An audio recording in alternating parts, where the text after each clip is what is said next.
My husband told me, if you can't trust me spending every weekend with my ex-wife, maybe we shouldn't be together. I looked him in the eye and said, "You're absolutely right." The next morning, I signed the transfer papers to London I'd been refusing for him. When he texted, "What are you doing this weekend?" I sent him a selfie from Heathrow Airport.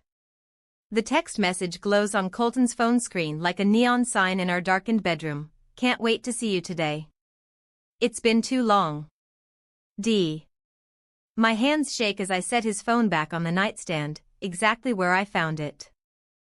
Daisy, his ex-wife, the woman he's been meeting every Sunday for the past 3 months, claiming it's just innocent coffee between old friends. The woman who's apparently counting down hours until she sees my husband again. I slip back under our Egyptian cotton sheets, pretending to sleep while my mind races. The phone had buzzed at 5:47 a.m. Who sends messages that early unless they're thinking about someone all night? I force my breathing to stay steady as Colton stirs beside me, his hand automatically reaching for his phone like it's life support. The soft glow illuminates his face as he reads the message. I watch through barely opened eyes as a smile spreads across his features, the kind of smile I haven't seen directed at anything involving me in months. He types back quickly, his fingers moving with practiced familiarity across the screen. The response is brief, but his expression suggests it's loaded with meaning I'm not meant to understand. "Morning, beautiful," his voice carries that forced cheerfulness people use when they're hiding something significant. He leans over to kiss my forehead, and I catch a whiff of the cologne he's already applied at 6 o'clock in the morning for Sunday coffee with a friend. I murmur something non-committal and roll over, giving him space to continue whatever performance he's staging. Through the mirror on our dresser, I watch him select his outfit with the kind of care usually reserved for job interviews or first dates. The cashmere sweater I bought him for Christmas, the designer jeans that cost more than most people's rent, everything coordinated to look effortlessly expensive. This is our Sunday routine now for 3 months, ever since Daisy Morrison announced her return to London via a carefully casual text that Colton shared with me like it was completely innocent. "My ex-wife is back in town. Might grab coffee to catch up." Such simple words for something that would systematically dismantle our marriage one weekend at a time. I remember that first Sunday clearly. Colton had dressed normally then, weekend casual, 5 minutes to get ready, barely a glance in the mirror. He'd returned 2 hours later with stories about Daisy's photography career in New York, her struggles readjusting to London, how she needed guidance navigating the competitive art world. I'd listened while organizing our bookshelf, noting the animation in his voice when he described her projects, the way his eyes lit up discussing her creative vision. "Maybe we should have her over for dinner," I'd suggested, testing the waters. "I'd love to meet her properly." The suggestion had landed like a stone in still water. Colton's enthusiasm vanished, replaced by that careful expression he wore during difficult client negotiations. "She's very private right now, going through a difficult transition. Maybe once she's more settled."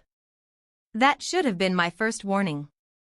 In 4 years of marriage, Colton had never been protective of anyone's privacy except his own.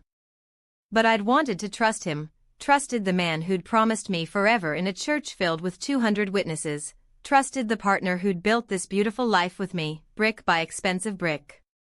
Our Georgian townhouse in Richmond, featured in 3 different design magazines, my thriving marketing consultancy, his corner office overlooking the Thames, we were the couple other people envied at dinner parties, the ones who seemed to have cracked the code on having it all.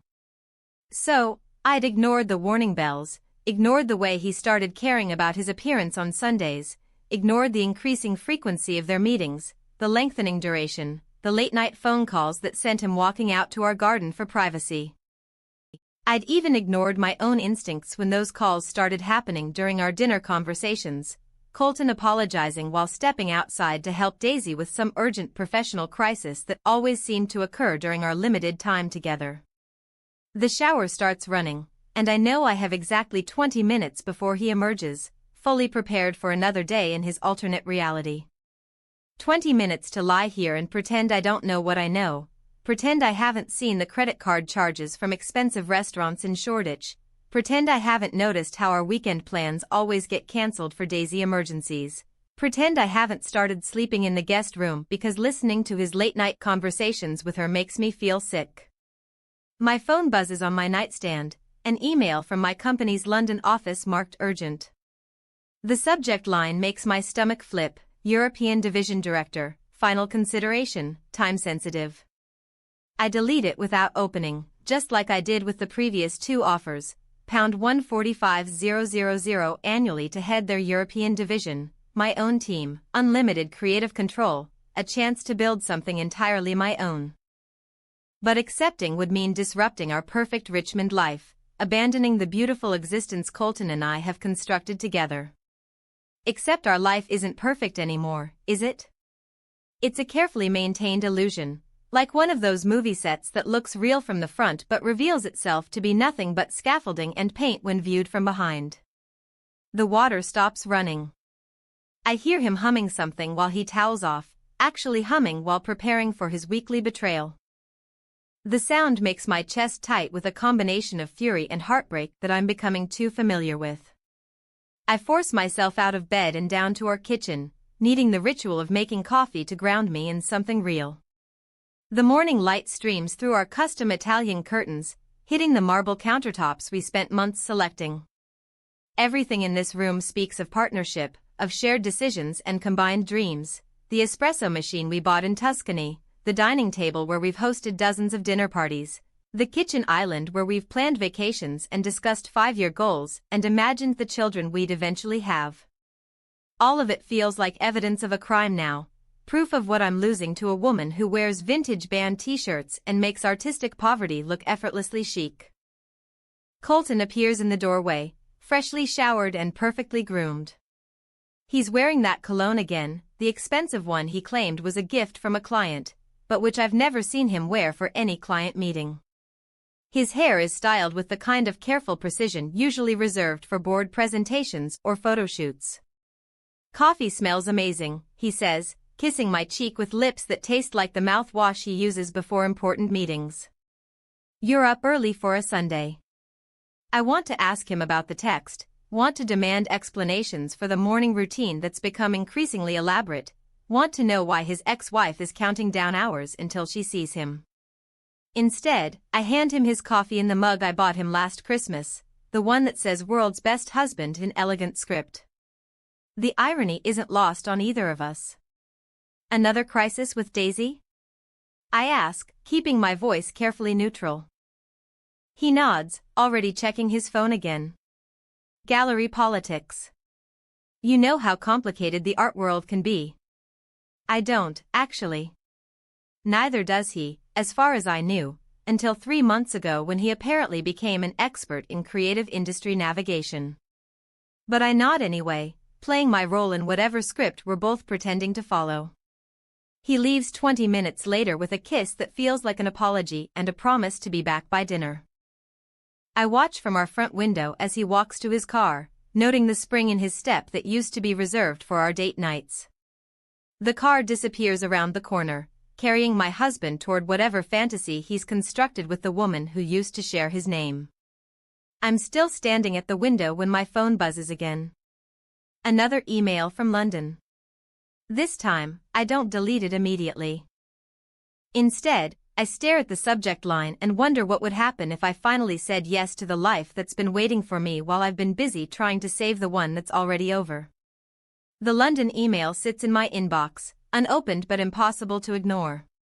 I pour myself another cup of coffee and settle at our kitchen island, letting the silence of our empty house wrap around me like a blanket I don't want but need. 2 weeks pass before I notice the changes in Colton's Sunday preparations. It starts with the cologne, not his usual weekday scent, but something deeper, more expensive, the kind he wore on our first anniversary dinner at that restaurant in Mayfair where we couldn't afford the wine but ordered it anyway. I'm organizing our walk-in closet when I spot the Hermes shirt missing from its usual place, the navy one with the subtle pattern that I spent 3 weeks' worth of grocery money on for our anniversary. It's Tuesday, and Colton's at the office wearing his standard corporate uniform, which means that shirt went somewhere else entirely. Sunday morning confirms my suspicion. He emerges from our bathroom wearing it, paired with dark jeans that probably cost more than our monthly electric bill, the casual elegance of someone dressing to impress while pretending not to care. Nice shirt, I comment, folding his weekend clothes into neat piles. Special occasion? His fingers pause on his watch clasp. Just coffee with Daisy. You know how image-conscious the art world can be, right? Because obviously, his ex-wife's professional network requires him to dress like he's attending a gallery opening rather than grabbing a quick coffee between old friends. I watch him spend 25 minutes on his hair, using products I've never seen him touch before. When he catches me observing his reflection in the bathroom mirror, he offers a sheepish grin. Important networking, he explains, as if styling his hair like a magazine model is standard procedure for maintaining professional relationships. Must be some important networking, I say, attempting lightness while something cold settles in my stomach. All this preparation for Daisy. The transformation is immediate. His face hardens, shoulders squaring like he's preparing for battle. Don't be ridiculous, Paige. Adults can be friends with their exes without it meaning anything. The word ridiculous hits me wrong. For years of marriage, and he's never called my concerns ridiculous before, misguided, maybe, overthinking, certainly, but never ridiculous, like I'm some jealous teenager imagining problems that don't exist. I didn't say it meant anything, I reply carefully. Just noticed you're dressing up more than usual. He softens slightly, but the damage is done. That word hangs between us like smoke from a fire we're both pretending not to smell. Monday brings lunch with Sarah at our usual spot, a cafe in Richmond that serves overpriced salads to women who lunch professionally. I need someone to tell me I'm overthinking, that marriages go through phases, that everything will return to normal once Daisy settles into her London life and stops requiring my husband's constant guidance. Instead, Sarah delivers a lecture about trust and emotional maturity while picking at her quinoa bowl. You're being insecure, she says, stirring her oat milk latte with the kind of confidence people have when they've never experienced real betrayal. It's actually beautiful that they can maintain a friendship. It shows real emotional evolution. Beautiful. That's the word she chooses while I describe watching my husband transform into someone I don't recognize every Sunday morning. But don't you think it's a bit much? Every weekend for hours at a time? Sarah's smile carries that particular condescension reserved for women who think they've figured out the secret to successful relationships. Paige, sweetie, if you can't trust your husband to have coffee with an old friend, maybe the problem isn't him. I leave feeling worse than when I arrived, Sarah's words echoing in my head while I drive home through Richmond's tree-lined streets. Maybe I am being insecure. Maybe this is what mature relationships look like. Trusting your partner completely, even when every instinct screams that something's wrong. Tuesday's business meeting with James provides a different perspective entirely. We've been partners for 5 years, building our marketing consultancy from nothing into something respectable. James knows me well enough to read the tension in my shoulders, the distraction in my responses to client updates. Everything all right at home? He asks while we review quarterly projections. I find myself describing Colton's Sunday routine, the increasing frequency of meetings, the elaborate preparation for casual coffee dates. James listens without interrupting, his expression growing more serious with each detail. When I finish, he doesn't offer reassurance or advice.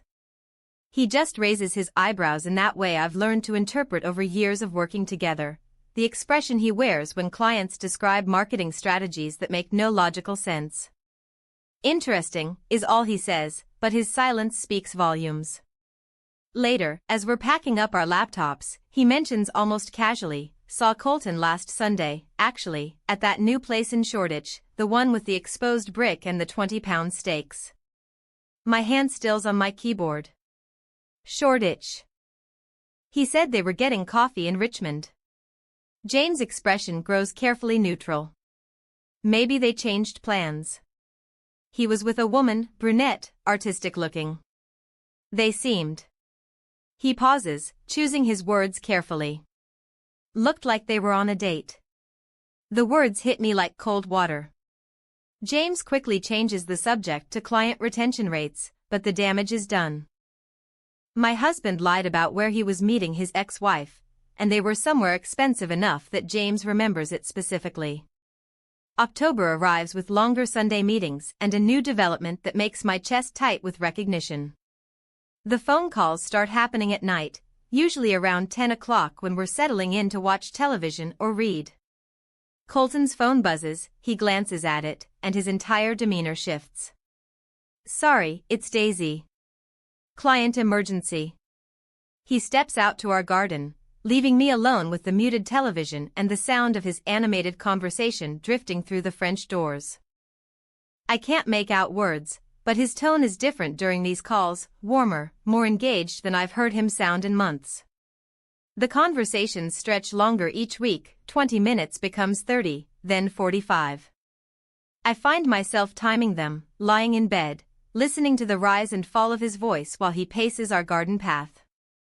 He laughs during these calls, genuine, delighted laughter that makes me realize I can't remember the last time he laughed like that with me.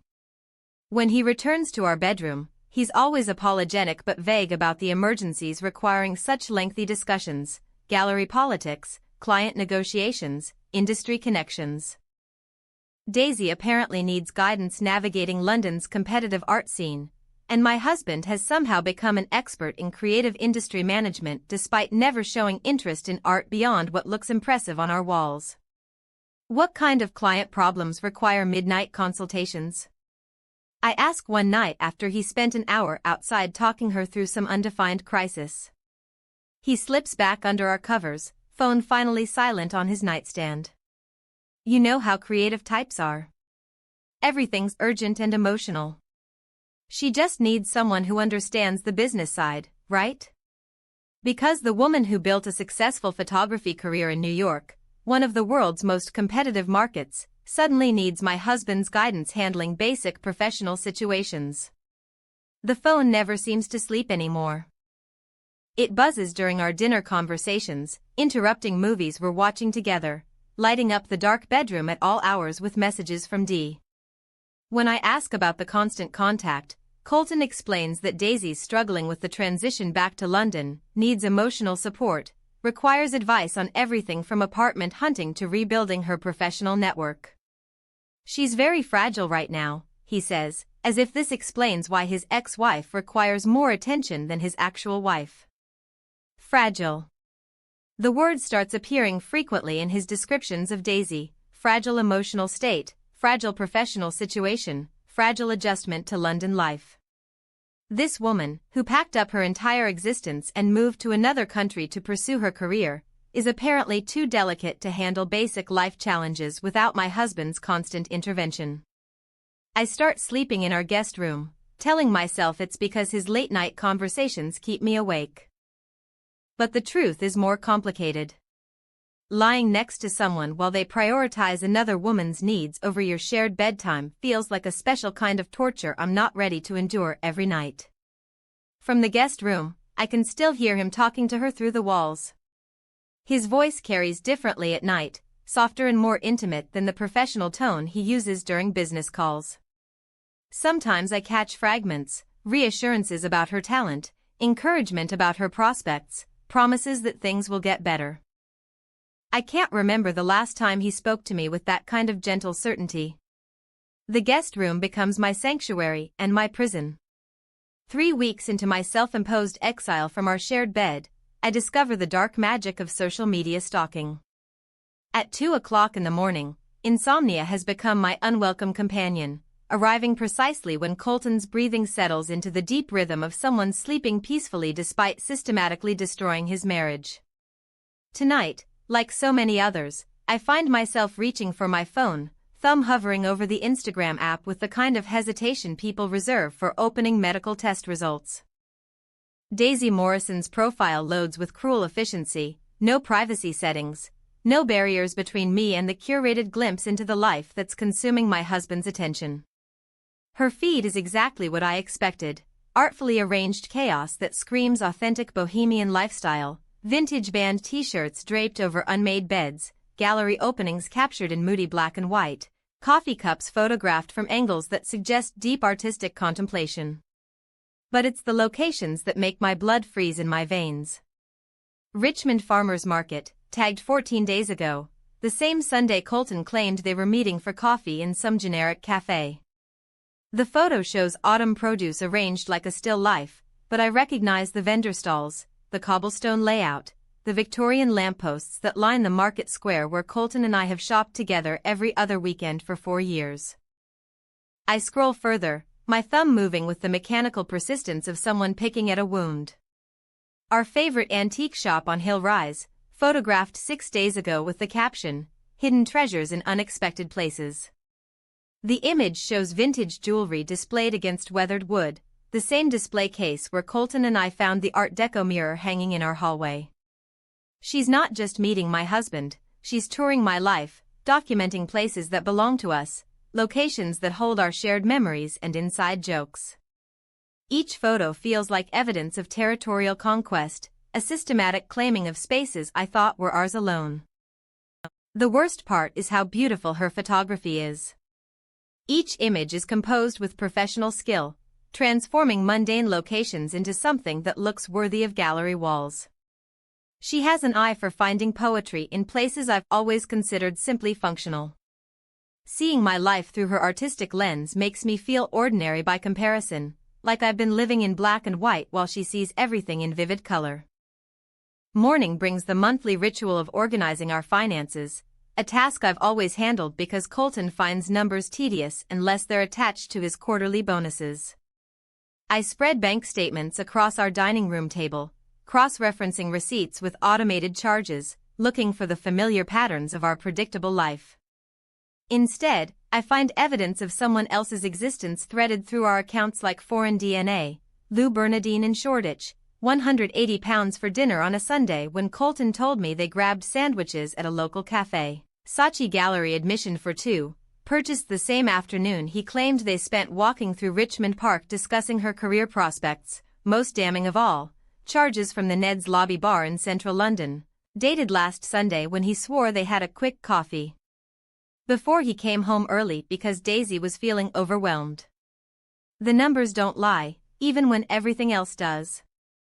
I photograph each suspicious charge with my phone, building a digital case file I'm not sure I want to prosecute.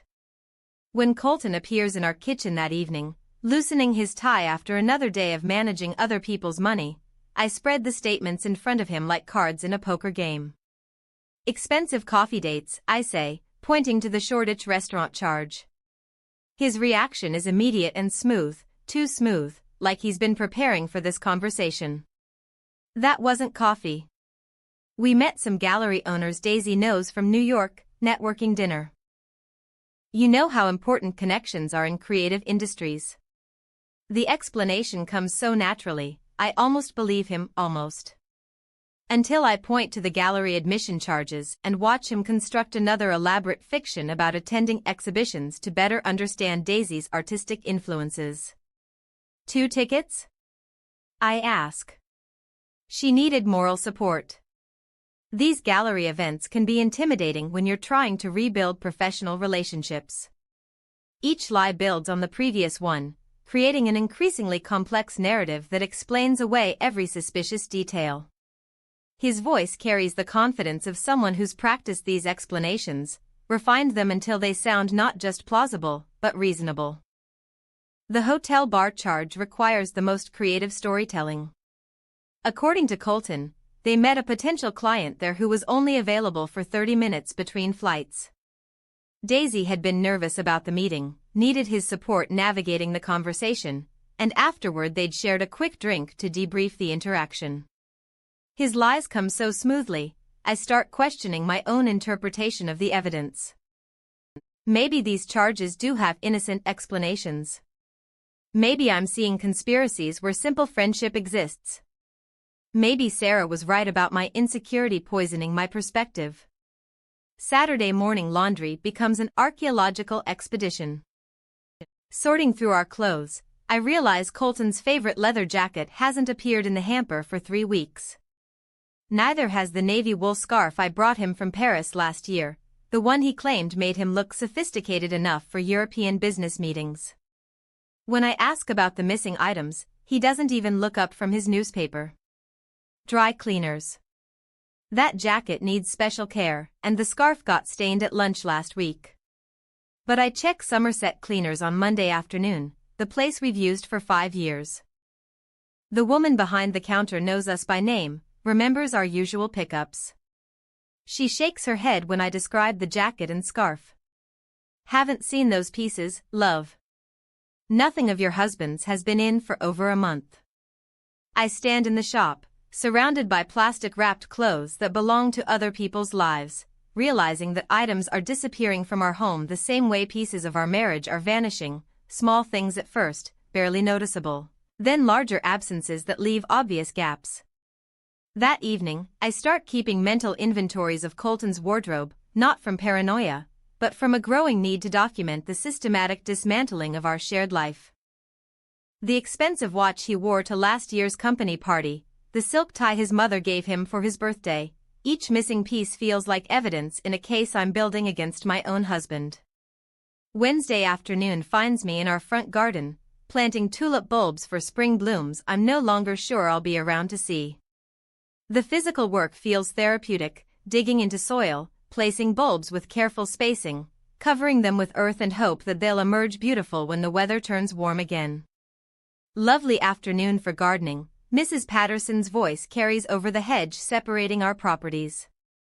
She's in her 70s and has lived in Richmond long enough to know everyone's business without meaning to pry.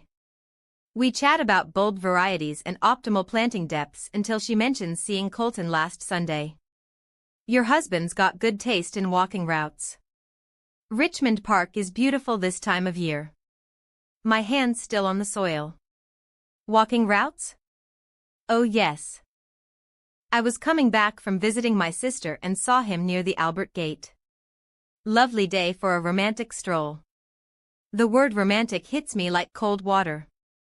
He was alone? Mrs. Patterson's expression shifts, her friendly demeanor clouding with the realization that she's stumbled into dangerous territory.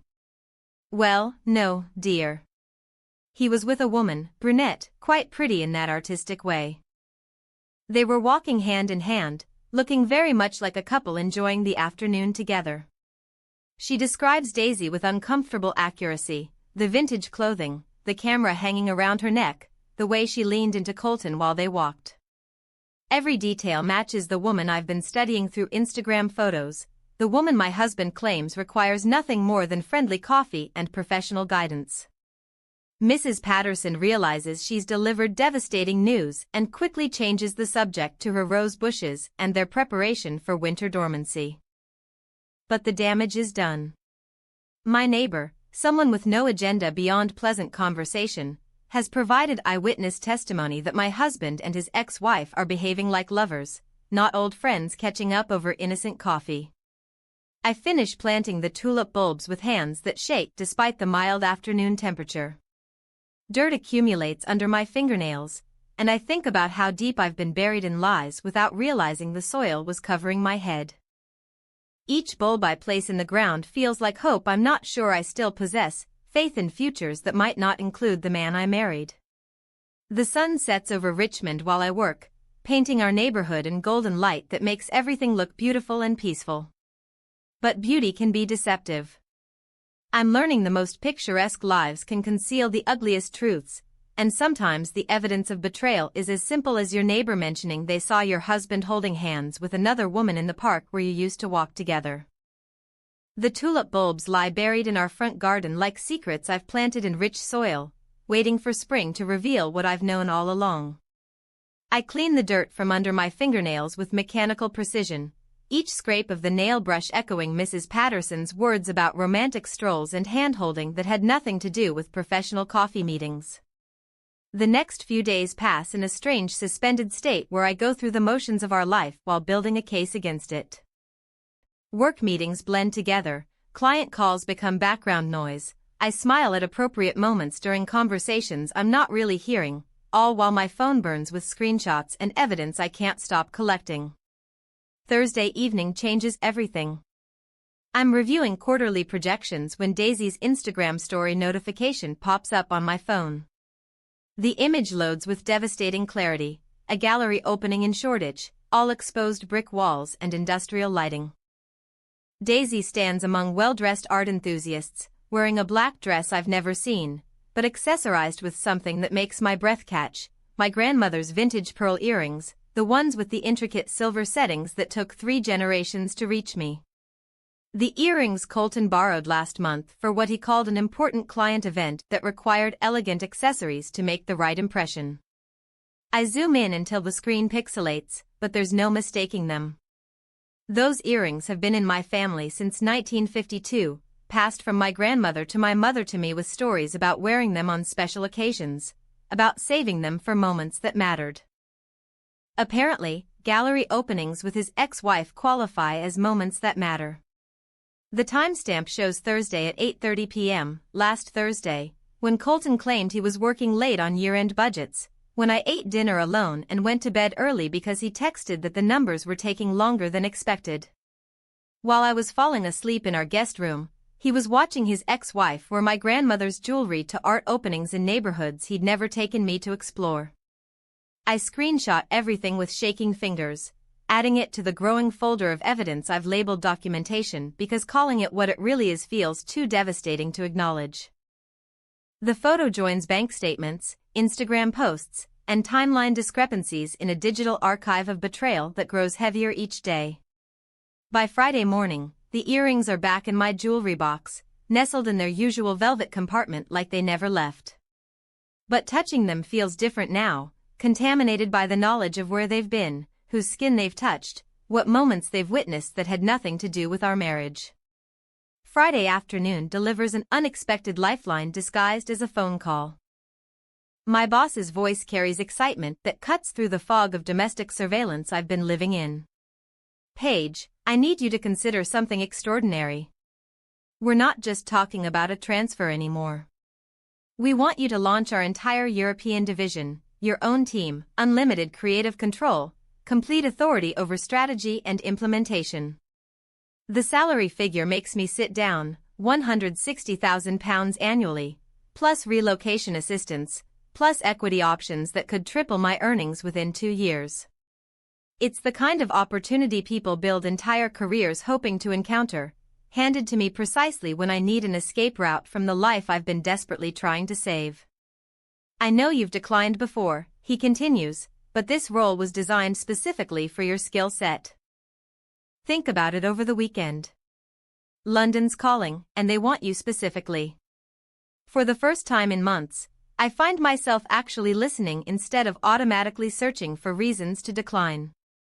When Colton comes home that evening, practically glowing from another successful day of supporting Daisy's emotional well-being, I don't mention the call.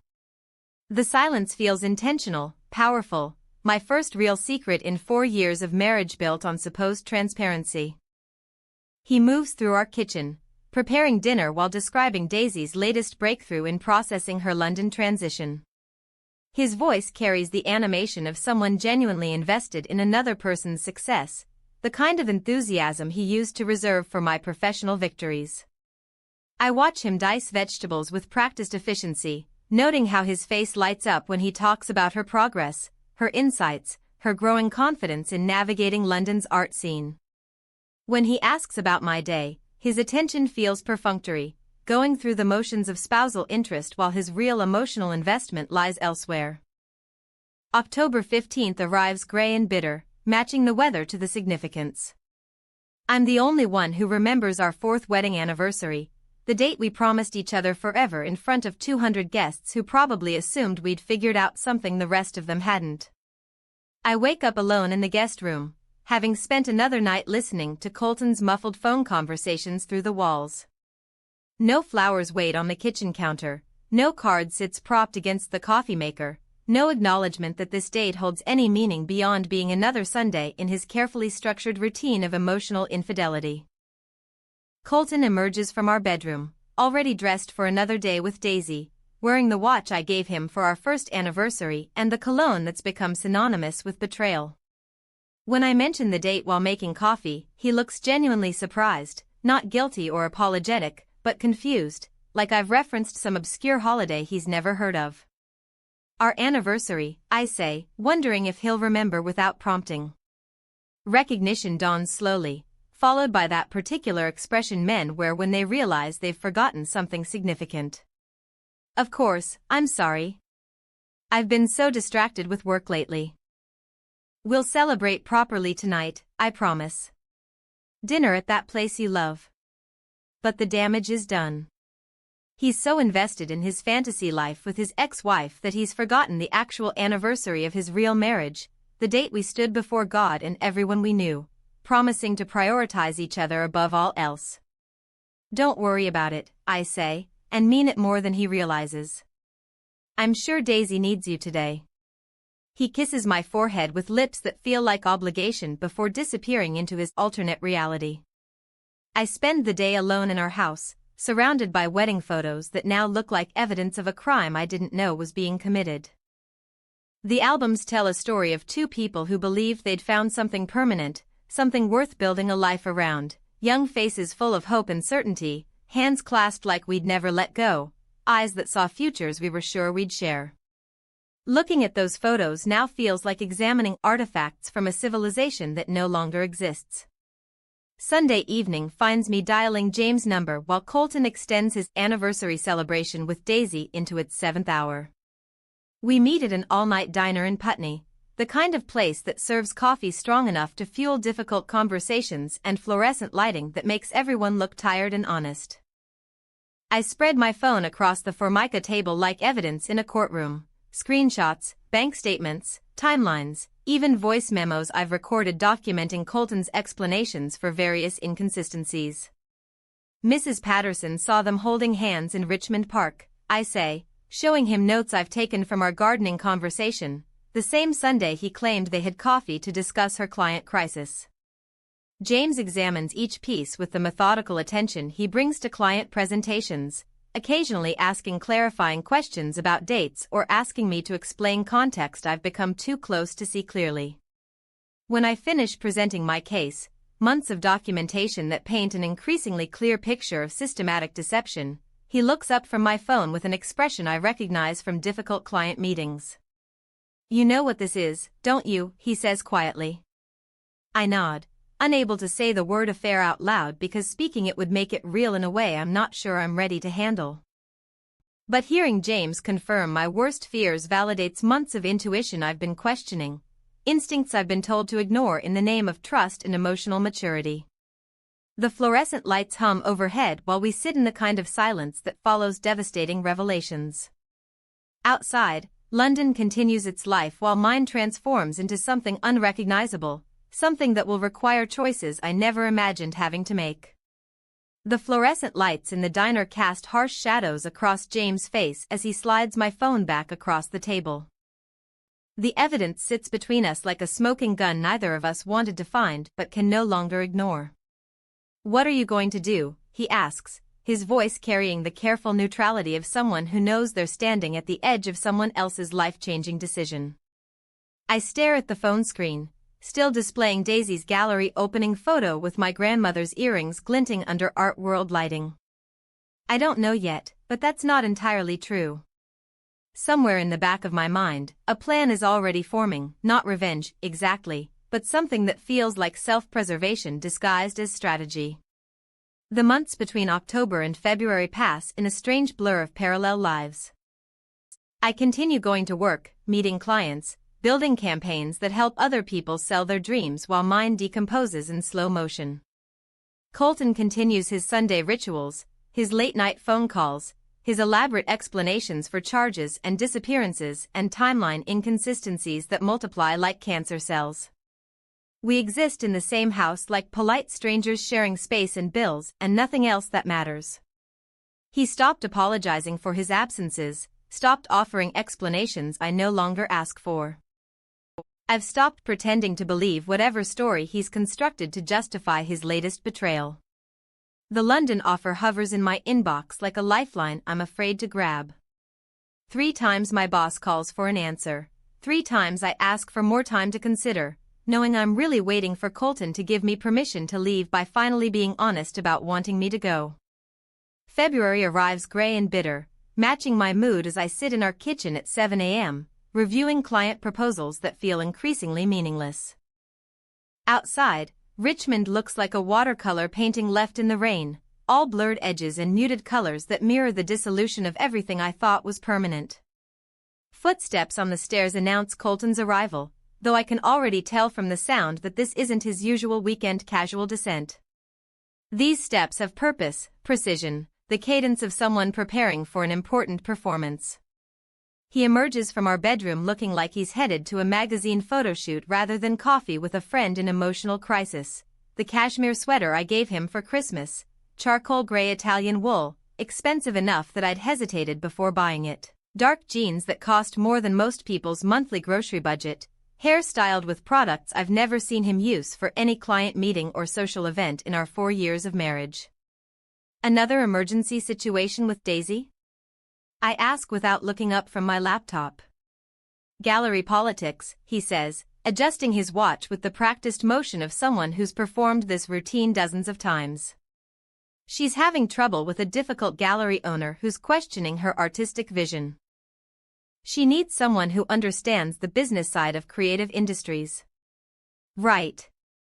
Because overnight, my husband became an expert in art world negotiations despite never showing interest in creative fields beyond choosing what looks impressive on our walls. I watch him check his reflection in the hallway mirror, adjusting his collar with the kind of attention usually reserved for board presentations or important dates.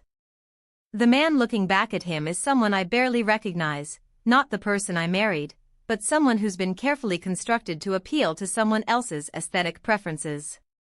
Stay home with me instead, I suggest, closing my laptop with deliberate calm. We could drive to Bath like we used to, find that antique market you mentioned wanting to visit.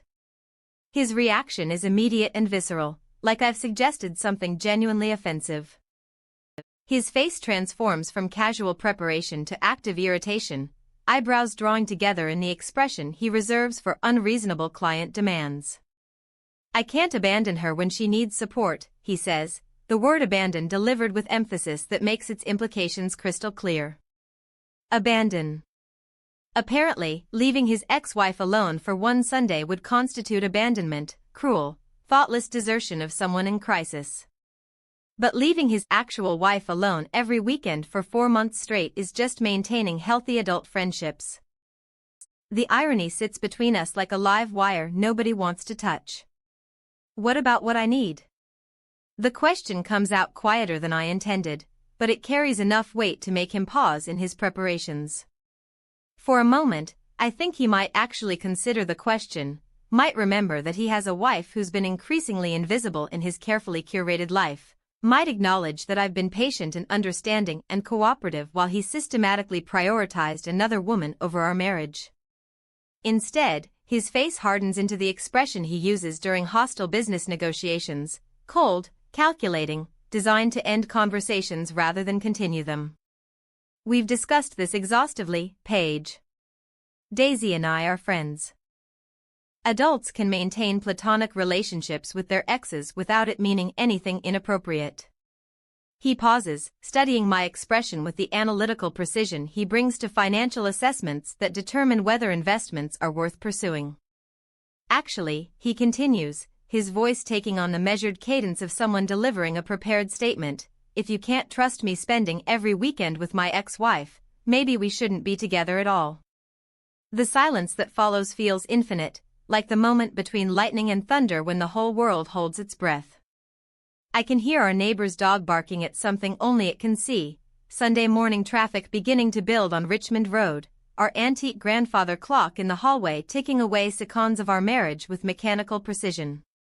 But mostly, I hear the sound of 4 years of carefully constructed life finally cracking down the middle, splitting along fault lines that have been developing for months without either of us acknowledging the structural damage.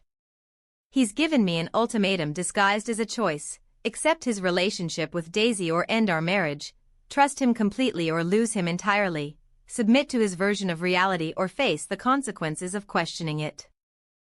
What he doesn't realize is that he's also given me permission to end this charade with my dignity intact.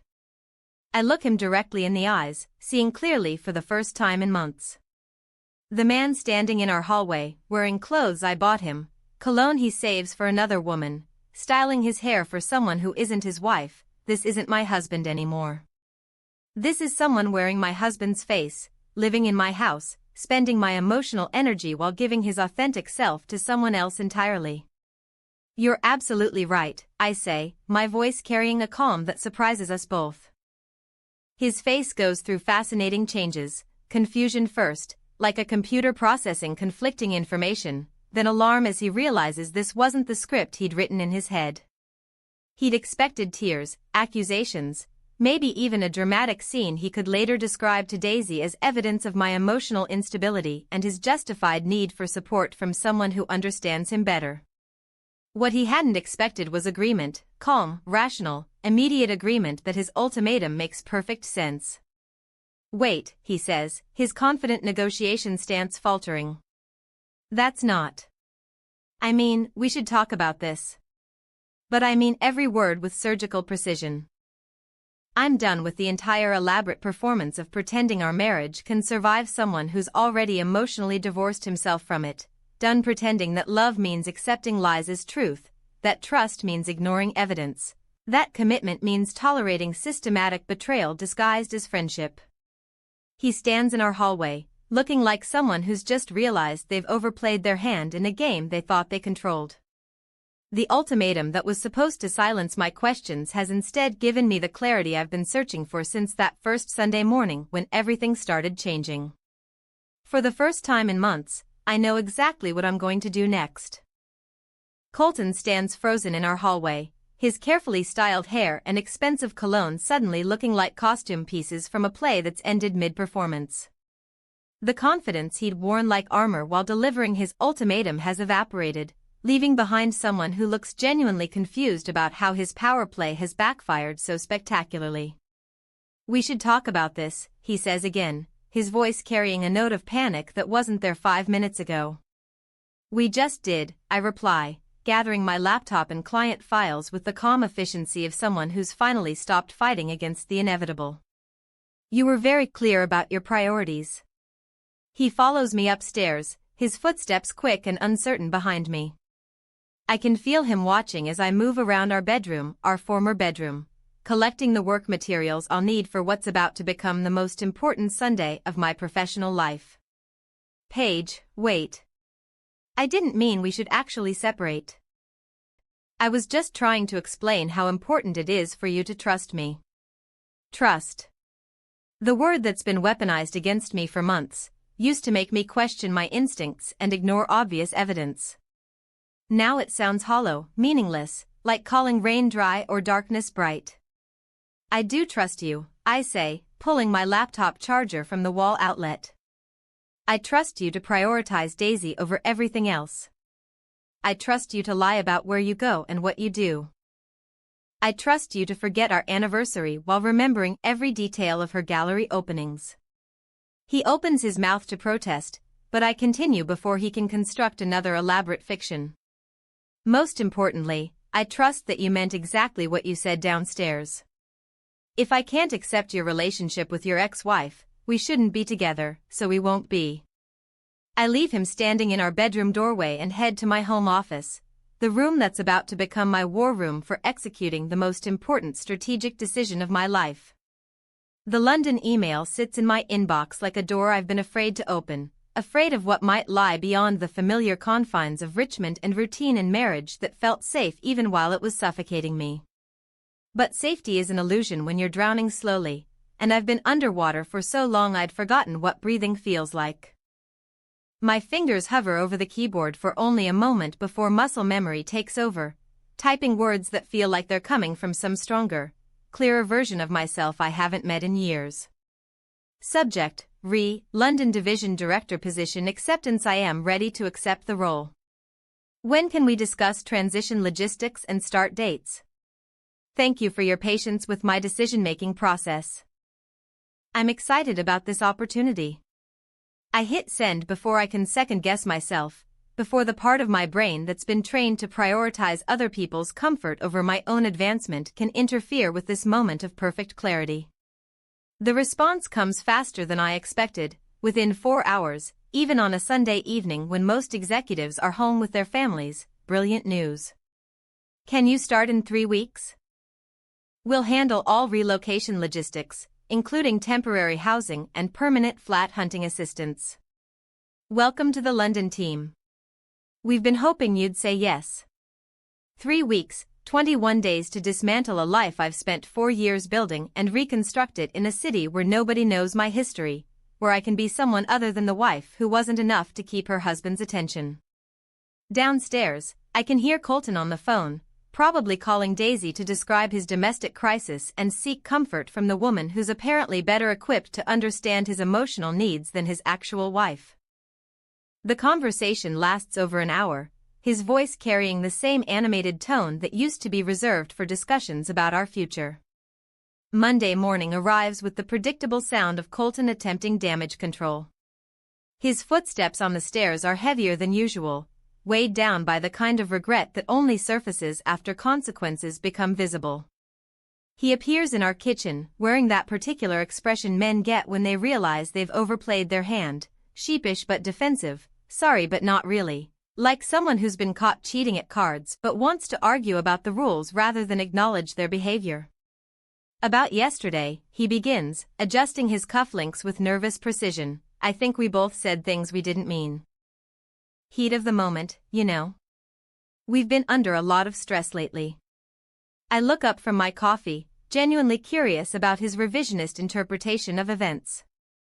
Stress, as if external circumstances forced him to prioritize his ex-wife over our marriage, as if spending every weekend with another woman was something that happened to him rather than something he chose repeatedly. Which part didn't I mean? I ask, my voice carrying the calm interest of someone observing a fascinating psychological experiment. The part where I agreed with your assessment of our relationship, or the part where I accepted that we shouldn't be together? He runs his hand through his hair, the same gesture he makes during difficult client presentations when the numbers don't support the narrative he's trying to sell. You know what I meant, Paige. You were being. He stops himself before finishing that sentence, probably remembering how well calling me ridiculous worked out yesterday. I was being what, Colton? Emotional? Reactive? This whole thing with Daisy has you seeing problems that don't exist. The audacity is breathtaking. For months of systematic deception, forgotten anniversaries, missing jewelry, and financial infidelity, and I'm the one creating problems by noticing them. I signed the transfer papers, I say simply, watching his face process the information like a computer running too many programs simultaneously. The kitchen goes completely silent, except for our espresso machine's gentle hum and the sound of Colton's carefully constructed world beginning to crumble. What transfer papers? London. The director position I've been offered 3 times. The one worth nearly double my current salary. I start in 3 weeks. His coffee cup hits the marble counter with a sharp crack, sending brown liquid across the surface in patterns that look like abstract art. He stares at me like I've announced plans to join a space mission or become a professional acrobat, something so foreign to his understanding of who I am that his brain can't process the information. You can't be serious. We never discussed this. You can't just make unilateral decisions about our future. The hypocrisy is so perfect I almost laugh. The same man who's been making unilateral decisions about our weekends for months, who's been conducting a relationship with his ex-wife without consulting me about the impact on our marriage, is suddenly concerned about collaborative decision-making.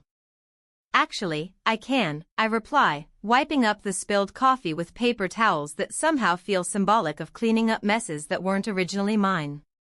Especially when you've made it clear that our future isn't really a priority. That's not fair. You know how important you are to me. Do I? Because from where I'm sitting, it looks like Daisy's career concerns, Daisy's emotional needs, and Daisy's social calendar have been significantly more important than anything involving your actual wife. He starts to protest, but I continue before he can launch into another elaborate explanation about the innocence of professional friendships and the maturity of maintaining relationships with ex-spouses. The house goes on the market Friday, I add, because there's no point in drawing out revelations that will be devastating regardless of timing. The blood drains from his face so quickly, I worry he might actually faint. You can't sell our house. It's our home. It's where we've built our life together. It's my house, I correct gently, though the gentleness is more for my own peace of mind than his comfort. The mortgage, the deed, the down payment, all in my name alone. I bought it 6 months before we got married. Remember? You helped choose the furnishings. The financial reality settles over him like a physical weight. Colton earns well for someone his age, but he's grown accustomed to our combined lifestyle, the kind of comfortable existence that requires 2 professional incomes to maintain without stress. I can't afford anything comparable on my own, he admits, his voice small in a way I haven't heard since his father's business failed during our 2nd year of marriage. I know, I say, and mean it without cruelty. But that's not my problem anymore. The man standing in my kitchen, in my house, wearing clothes I bought him, suddenly looks like someone I'm seeing clearly for the first time, not the partner I thought I'd marry, but someone who's been living in my space, spending my emotional energy, taking advantage of my investment in our shared future while pursuing his own interests with someone else entirely. 3 weeks suddenly feels like both too much time and not nearly enough to extract myself from 4 years of entangled finances, shared possessions, and the elaborate infrastructure of a marriage that was apparently much more important to me than to him. But for the first time in months, I feel something that resembles excitement rather than dread when I think about what comes next. 3 weeks feels like both eternity and no time at all. When you're dismantling a life piece by piece, the days blur into a routine of boxes, legal paperwork, and the strange intimacy of dividing shared possessions with someone who's become a stranger. Colton moves through our house like a ghost haunting his own life, occasionally attempting conversations that feel more like negotiations than genuine communication. The morning of my departure arrives, gray and drizzling London weather that somehow feels appropriate for endings. I'm sealing the last of my boxes when the doorbell rings with the persistence of someone who has news that can't wait. James stands on my front step with his laptop tucked under his arm and an expression I recognize from our most difficult client meetings, the look he wears when he's discovered something significant that no one's going to want to hear. We need to talk, he says, stepping into my hallway without waiting for an invitation. Before you leave, there's something you should see. He sets his laptop on our dining room table, the same table where Colton and I used to plan dinner parties and discuss weekend trips we'll never take. The screen loads with the methodical efficiency of someone who's spent considerable time organizing evidence. I was running social media analytics for that gallery client, James begins, his fingers moving across the keyboard with practiced precision. Daisy Morrison's name came up in the data, so I did some deeper research. What I found changes everything. The screen fills with screenshots, timestamps, and social media posts arranged with the kind of systematic organization that makes my marketing background appreciate the thoroughness even while my heart sinks at the implications. The Sunday brunches, James says, clicking through images that load like evidence in a courtroom presentation, they weren't emergency counseling sessions at local cafes. Look at these locations. The photos tell a different story than any Colton has ever shared with me. Sketch, the trendy Shoreditch restaurant with the 40 pounds tasting menu, Chiltern Firehouse, where celebrities go to be photographed, the River Cafe, which requires reservations booked months in advance and costs more per meal than most people's weekly grocery budget. These aren't the kind of places you grab coffee to help someone through a professional crisis. These are deliberate destinations, the kind of restaurants where people go to impress each other, to create memories, to mark occasions that matter. She's been documenting everything, James continues, his voice carrying the careful neutrality of someone delivering devastating news as gently as possible. Not just meals, but activities. Look at this. The apartment hunting photos make my stomach turn, not just any properties, but specific listings in Richmond, streets within walking distance of our house, neighborhoods where she could easily become part of our daily routine, places where running into us would feel natural rather than coincidental. But the most devastating evidence comes from what James calls Daisy's professional portfolio, an entire photography series titled New Beginnings that's been developing parallel to her relationship with my husband. The images load with artistic precision that makes their emotional impact even more brutal. Our favorite pub, the White Swan, captured in golden hour lighting that transforms the familiar space into something that looks romantic and intimate. The antique shops on Hill Rise where Colton and I used to browse on lazy Saturday afternoons, now serving as backdrop for artistic compositions that suggest someone documenting their systematic reclamation of territory. Even Richmond Farmers Market appears in her portfolio, photographed with the eye of someone who understands the emotional significance of shared spaces and wants to claim them for her own narrative. Each image is dated, James says, pointing to timestamps that reveal the scope of what's been happening. This isn't casual documentation. This is someone deliberately creating a visual record of replacing another woman's life, one location at a time. The photography is undeniably beautiful, each image composed with professional skill that transforms mundane locations into something that looks worthy of gallery walls. But knowing the context makes every artistic choice feel like violence, every carefully framed shot like evidence of calculated invasion. There's more, James says, his voice getting quieter as he clicks through folders organized by date and location. The timeline doesn't match anything Colton's told you. The timestamps reveal a pattern that makes 4 months of lies suddenly visible in high resolution. Gallery openings they attended together while I worked late on client presentations, believing I was supporting our shared financial goals, weekend trips to Bath, the same trip I'd suggested for us multiple times, which Colton had dismissed as impractical and expensive. The evidence spans months, revealing not just infidelity, but an elaborate campaign of manipulation that makes my previous understanding of our situation seem naive by comparison. While Colton was telling me about Daisy's fragility and professional struggles, she was documenting their romance like a victory lap, creating permanent records of moments that were supposed to be healing conversations between old friends. She's been planning this whole thing, I say, scrolling through images that show increasing intimacy and confidence. This wasn't accidental emotional reconnection. This was systematic. James nods, closing the laptop with the finality of someone who's finished presenting a case they wish they didn't have to make. I'm sorry, Paige. I know this makes everything worse. But he's wrong. Seeing the evidence doesn't make everything worse, it makes everything clear. For months I've been questioning my instincts, wondering if I was overreacting to innocent friendship, letting Sarah's lectures about trust and maturity convince me that my concerns were signs of personal inadequacy rather than accurate readings of genuine threats. Now I understand that my instincts weren't just correct, they were conservative. The situation was worse than I'd imagined, more calculated and deliberate than my worst suspicions had suggested. 2 hours later, I'm standing in the departure lounge at Heathrow, surrounded by the carefully packed remnants of my Richmond life. The morning's revelations feel like final pieces of a puzzle I didn't realize I'd been solving, completing a picture that explains not just what happened, but why every attempt to fix our marriage had been doomed from the start. You can't repair something when one person is systematically dismantling it while pretending to help with maintenance. My phone buzzes with a text from Colton, "What are you doing this weekend?" The question carries assumptions that would have been accurate a week ago, that I'm sitting in some dreary temporary accommodation, regretting my hasty decision, reconsidering the dramatic step of leaving our life together, that the reality of London would feel overwhelming compared to the comfort of Richmond routine, even if that routine had become poisonous.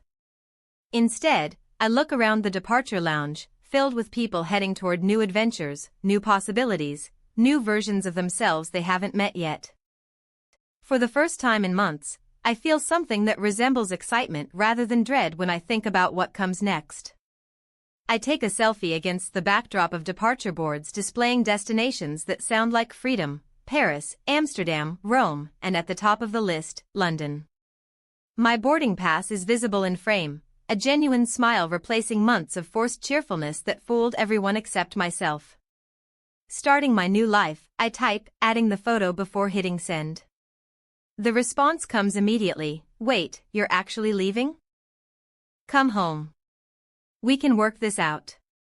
But I'm already boarding, phone switching to airplane mode as my London, waits ahead. Behind me, Richmond shrinks to the size of a problem I used to have, while ahead lies a city where nobody knows my history, where I can be someone other than the wife who wasn't enough to keep her husband's attention. The plane lifts off, carrying me away from 4 years of carefully constructed lies and toward 3 weeks of evidence that finally makes sense of everything that never made sense before. The plane touches down at Heathrow with the gentle bump of new beginnings meeting solid ground. Through the small oval window, London spreads out beneath grey skies that somehow look more promising than Richmond's familiar sunshine ever did. I'm 32 years old, carrying 2 suitcases and a laptop bag that contains everything I need to build a life that belongs entirely to me. The flat in Shoreditch exceeds every expectation my company's relocation team had set: exposed brick walls that have witnessed decades of London stories, industrial lighting that makes everything look like it belongs in a design magazine, and floor-to-ceiling windows that frame the city skyline like a painting that changes with every shift of light and weather. My first morning, I stand at those windows with coffee from the artisanal roaster 3 floors below, watching London wake up around me. The coffee tastes different here, not just the beans or the brewing method, but the experience of drinking it without wondering where my husband really spent yesterday, without analyzing text messages for hidden meanings, without that constant low-level anxiety that had become so normal, I'd forgotten what peace felt like. The office building in Canary Wharf hums with the kind of creative energy I'd forgotten was possible in professional environments. My new team is hungry, innovative, eager to prove themselves in ways that make me remember why I loved marketing before it became just another routine supporting a life that was slowly suffocating me.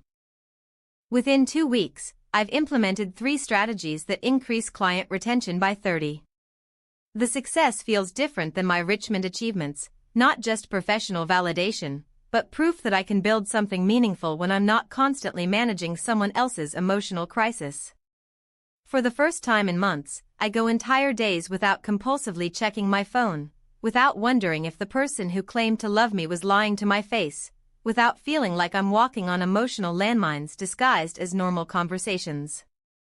Back in Richmond, according to mutual friends who can't resist sharing updates, my departure created exactly the kind of chaos I'd hoped to avoid but secretly knew was inevitable. Colton's carefully managed double life imploded spectacularly once I removed myself from the equation. Sarah, my former lunch companion and relationship advisor, proved surprisingly eager to share details about the aftermath of my strategic withdrawal. Daisy expected a completely different outcome. She tells me during one of her update calls that feel more like entertainment than genuine concern. She thought the Sunday sessions were courtship leading to commitment, that Colton was building toward leaving you for her. The irony is perfect. When I preemptively ended the triangle by removing myself entirely, Daisy found herself in the awkward position of being the other woman in a relationship that no longer existed. Her response, according to Sarah's breathless reporting, was swift and artistically devastating. The New Beginnings photography series that had documented her systematic replacement of my life was updated with a new collection titled False Starts, stark black and white images of empty restaurant tables, abandoned coffee cups, solitary figures in locations that had once represented possibility but now spoke only of betrayal and miscalculation. The artistic statement was clear: she'd been played just as thoroughly as I had, cast as the romantic heroine in a story where the male protagonist had never actually committed to anything beyond ego gratification and weekend entertainment. The Richmond house sold within 6 weeks, the Georgian townhouse featured in design magazines purchased by a young couple who probably imagined they'd build the kind of lasting partnership Colton and I had pretended to create. The proceeds, after paying off my mortgage, give me the kind of financial freedom that makes London feel less like escape and more like investment in my actual future. 6 months into my new life, I receive an unexpected message through LinkedIn. a professional platform that feels appropriately neutral for what turns out to be the most important conversation I never knew I needed to have. Daisy Morrison requests a private meeting, her message carefully worded and devoid of the artistic flair that characterizes her social media presence. We agree to meet at a cafe in Covent Garden, neutral territory where neither of us has history or emotional investment. She looks smaller than I'd imagined, more fragile than the confident bohemian goddess I'd constructed in my mind during months of social media surveillance. The exhaustion in her eyes speaks to the specific kind of weariness that comes from realizing you've been cast as the villain in someone else's story without understanding the script. I wanted to apologize, she says without preamble, her hands wrapped around a coffee cup like it's anchoring her to the conversation, for everything, for believing things that weren't true, for participating in something that hurt you, for not asking the right questions. She pauses, staring into her cup like it contains answers to questions she's still learning to ask. Colton told me your marriage was essentially over, she continues, her voice getting smaller with each word, that you were just going through the motions until it was convenient to divorce, that you'd grown apart and were staying together for financial reasons.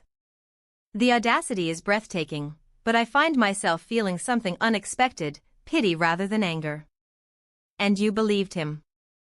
I wanted to, she admits with the kind of honesty that only comes after consequences make denial impossible.